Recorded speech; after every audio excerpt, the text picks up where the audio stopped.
Well, that was an ugly win, but hey, it's a win nonetheless. The Dallas Cowboys have now moved to 9-4 with the win over Washington when it was dominating at first, but it got really close towards the end due to circumstances that we'll get into momentarily. But overall, hey, it's a win. Can't complain. So before we get started, if you guys could do me a favor and make sure to like the video along with subscribing if you're new here for more Dallas Cowboys content, that'd be greatly appreciated. The main reasoning for that, it helps in the algorithm, and over 90% of you guys watching are not subscribed. So if this is the type of stuff you like to watch, come on in and enjoy this content. Subscribe, hit the notification bell, do all that stuff. So getting back to this game. The Dallas Cowboys went into this game like I didn't have this set in the video, but it was really funny to find out that they had to bring their own benches, which had Cowboy shit all over. It was hilarious. Like, I was like, what in the hell am I looking at? It was just like, it was just set up to be this, like, grand overture to where it's like, oh no, like, if the Cowboys lose, they're gonna be, like, just destroyed on Twitter. But they didn't. This really comes down to how well their defense performed, but I first want to start off going with offense, defense, and then, well, special teams, you know, it's whatever.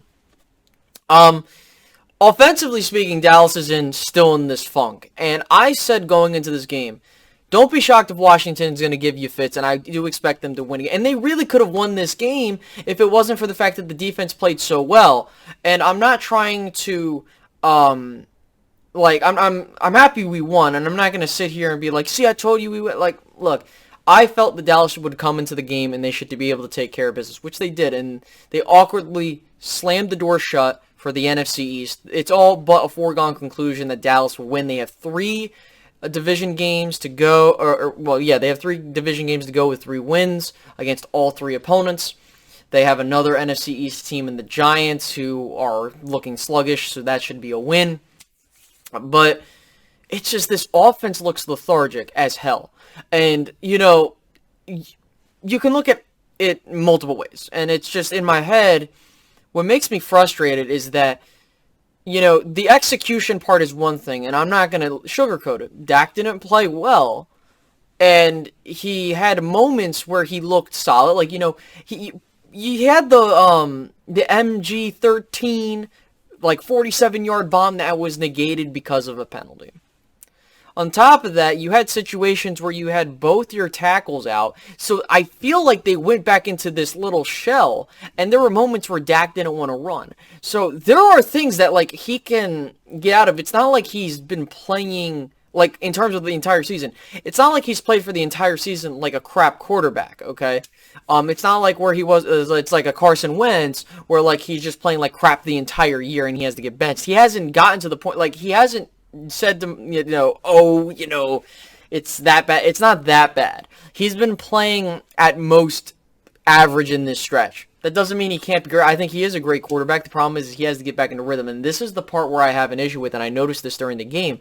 The running game was, you know, there were moments where there was good push, but other than that, there wasn't anything that was outer-worldly. I mean, Dallas rushed for 122 yards. Cool. They went over 100 yards, and it was a lot more effective than other games. But the part that bugs the hell out of me is that Kellen Moore needs to be talked about more in the what's going on there. Like, we know it's all about, like, this. It's all about what happens in the now, and we know that it's not good right now. My main thing is like, okay, if you know your quarterback is getting fits, why are you doing these passing plays, right? Why are we running the same plays over and over again? And that's what I started noticing, was that Dak was, like, doing these dump-offs and stuff like that, or he was attempting to do that, and it was just, you know, a mess up here and there, and I'm just like, something's not right. But, like, you look at the receiving totals, and, you know, for the Cowboys' big trio, they had a really solid day. I mean, Cooper got in the end zone, and it was a really good pass. So, I mean by that is, like, really good. Touchdown all around. Dak got sacked 4 times in this game. But all around, like, if you were to, like, compare the two quarterbacks, Dak Prescott played honestly, he played better than Taylor Heineke. But at the same time, you really look at the instances, and it's more so because the Cowboys defense terrorized the entire game. And so if I'm the Cowboys, you have 4 more weeks, really, what, 2, before you have to deal with Arizona. You really have 2 more weeks until you have another good team step foot on your home turf. Get that shit figured out, and then we'll have a conversation about a deep run in the playoffs, because the defense is exactly what we're waiting on, and it's kind of like what we envisioned. Like, they're going to just swarm and just take Washington to the woodshed, which they really did. Washington got utterly embarrassed in terms of what their offense was able to do for a good chunk of the game. You go back and you look at what happened in this game, and, you know, you had, good Lord, let me see if I could pull it up here.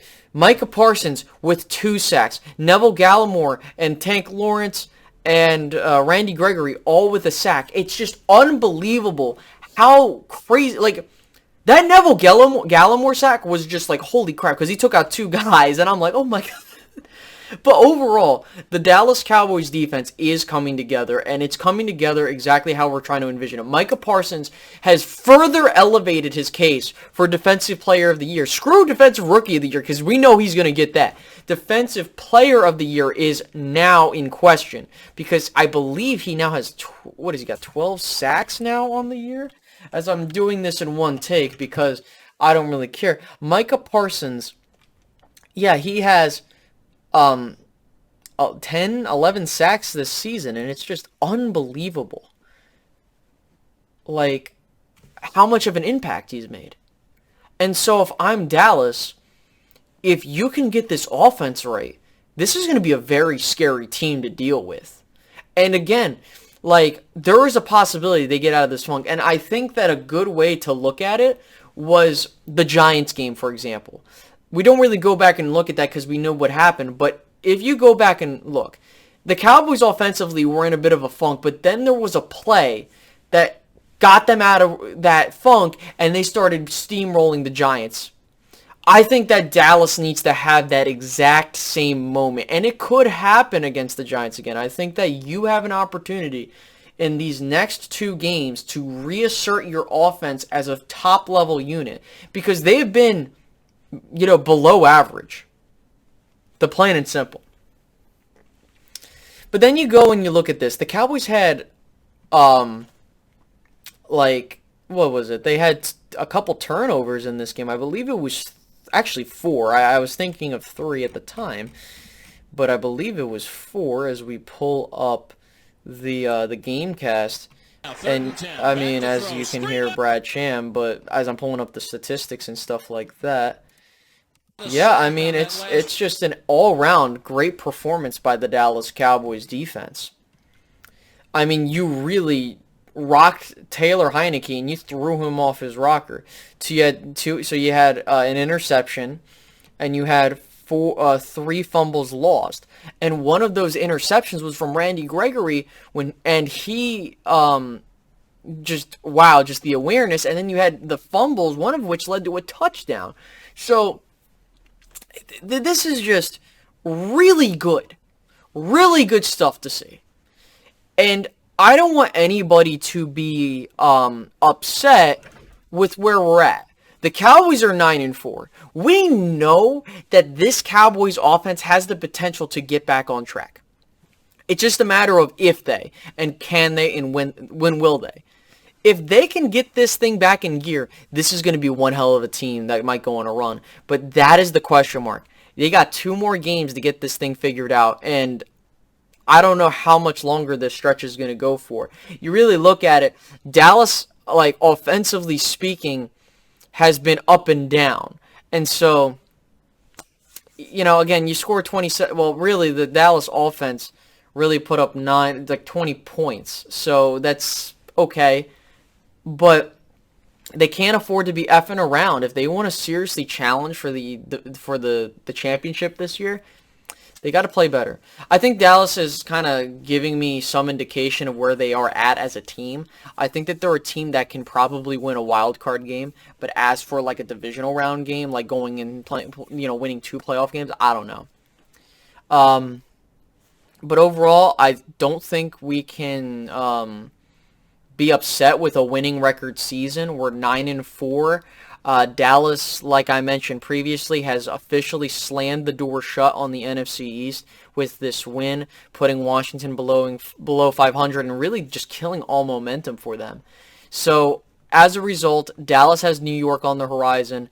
It's imperative that Dallas gets back into form offensively that game. If they can do that, I have a really strong indication that that Arizona game could really be something where they can possibly move up a seed or something like that, or really just play spoiler.